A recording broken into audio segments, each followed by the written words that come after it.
Ueba, fala aí galera do Toque Passa. Durante muito tempo fiquei de longe, fiquei de fora aqui do Toque Passa, mas o nosso glorioso Rafael Bellatini estava aqui falando sobre os assuntos e vamos tentar retomar um pouquinho mais aí o Toque Passa nestes próximos meses. Mas eu volto aqui para falar um pouco e rapidamente sobre dois técnicos, mais especificamente um que eu quero falar, que estão aí na boca do povo no Brasil agora, falando bastante sobre o estilo de jogo. É o Fernando Diniz e o Sampaoli. A gente teve o jogo entre o Santos e o Fluminense ontem acontecendo lá na Vila Belmiro, que deu para ver esses dois estilos que são parecidos, né, que basicamente tem um apreço bem grande pelo toque de bola e pela posse de bola, se podemos dizer assim.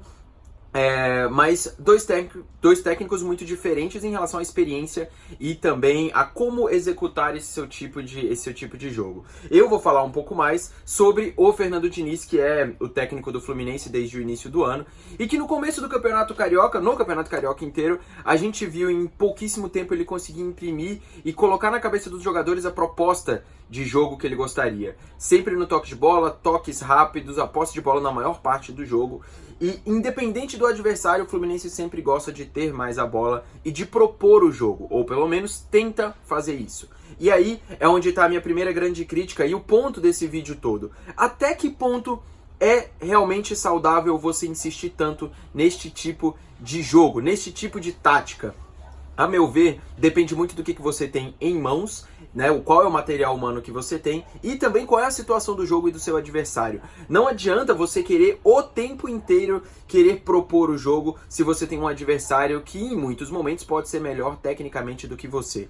O Manchester City do Guardiola propõe o jogo a maior parte das partidas, tá sempre com posse de bola maior. Mas nem sempre o esquema é exatamente o mesmo. Nem sempre os jogadores que o Guardiola usa são iguais. A pressão que ele faz, às vezes, na marcação é completamente diferente. O Liverpool é um outro time que também tem a posse de bola como uma característica muito forte.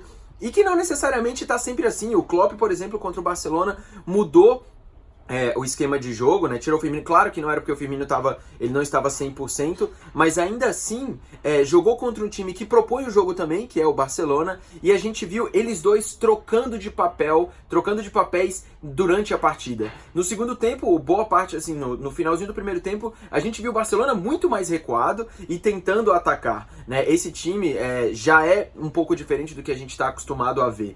No final, o segundo tempo do Liverpool, apesar de ter sido muito menos efetivo, mostrou um Barcelona se defendendo para sair no contra-ataque. Então por que eu estou dando esses exemplos? Não adianta o Fernando Diniz querer imprimir essa visão de jogo toda hora. Não adianta. E para mim, por dois pontos que eu já tinha falado antes. O Fluminense não tem material humano para isso. Os jogadores ali dentro conseguiram a proeza, ao meu ver, de entender muito bem a proposta que o Fernando Diniz tem. E o Fluminense dificilmente dá chutão, sai tocando o tempo inteiro, mas isso é bonito de se falar, sabe? Se falar aqui, falar, nossa, o Fluminense tá jogando assim, assim, assado. E essa é a grande falha no trabalho do Fernando Diniz, não só no Fluminense, acho que nos outros times também. É preciso se adaptar, é preciso entender a realidade do futebol brasileiro, dos jogadores brasileiros e dos times que você vai jogar contra.